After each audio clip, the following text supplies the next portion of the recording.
This morning is Congressman Mike Quigley. Thank you so much for joining us this morning. Thank you. Good morning. All right. Well, we want to talk first about the resources, especially when it comes to small business loans. A lot of people are suffering right now frustration with some of the banks that they can't get these loans going. We've got people trying to get their unemployment benefits. The lines are tied up because it's just inundating the call centers.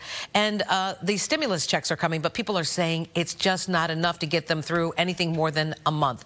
What do you say to that? I think they're right. I think that we need to get back to D.C. very soon and add to these numbers. You mentioned small businesses. $377 billion in this CARES package for small businesses. Businesses you see all across Chicago who are suffering right now. Half of all employees in the U.S. work for small businesses. We're hearing that money, those emergency SBA loans, is going to run out either Thursday or Friday. Wow. So currently there are no negotiations taking place. My bags are packed. If we got an agreement, I want to go to D.C. and approve it if we can't reach unanimous consent. But I would tell businesses, get this prepared, go to SBA.gov and work with your local bank. And they're also right in the sense that there are gaps. There are banks that haven't complied and worked closely enough with businesses or just been selective about who they want to loan to. So we need to help those non-bank lenders at the same time. A lot of work left to do. Congressman, this pandemic has exposed a bitter reality here in Chicago and elsewhere, particularly among the African-American community. Now, you are among a group of lawmakers who penned a letter yesterday to the secretary at HHS, and you expressed strong concerns about what's being done with regard to the racial disparities in how COVID is impacting us all. What is it you are looking for from the HHS? Look, at this point in time, there's a lot more care that needs to be given. The minority community, people of color, the numbers of people forced to work in the workplace, they can't shelter at home, are higher. The access to care is reduced. Then there's the broader issues of comorbidity. The numbers are much higher in these communities. So there's a lot of additional care that needs to be focused there, additional assistance in the hotspot areas, and it needs to happen very quickly.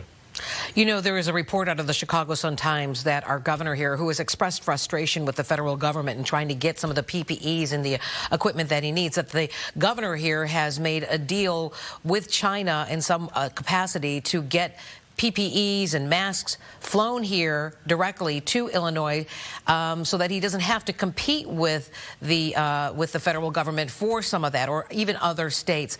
It's a source of frustration, especially for the governor here, as well as medical providers and people on the front line. What are your thoughts on that he had to go to that extreme? It is the shining example of why this needs to be issues like this taken care of by a centralized, strong public health system across the country. The fact that governors are competing against each other, they're competing against the private sector, other countries, and the fact that we simply weren't prepared. The storage facilities weren't stocked as they should have been. We didn't have the resources necessary. Sitting in my office is the president's proposed budget for this year. It includes a decrease for the agencies involved in this. Unfortunately, he called this a hoax, that it will miraculously go away. And as a result, frankly, we weren't prepared. There's a lot more we need to do to catch up in a hurry.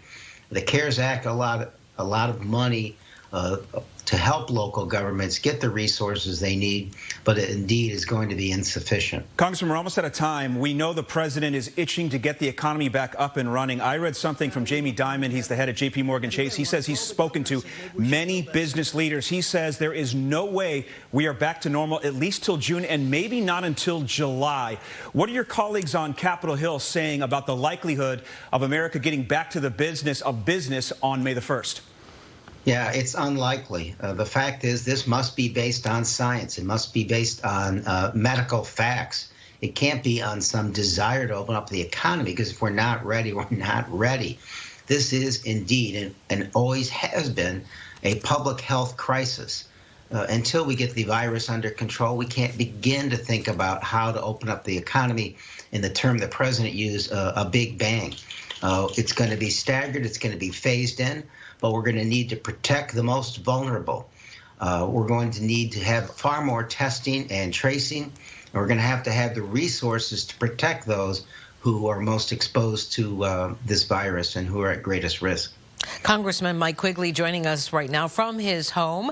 We appreciate you taking time and logging in to join us this morning here on Good Day Chicago. Your constituents and our viewers, of course, love to hear from you. Thank you.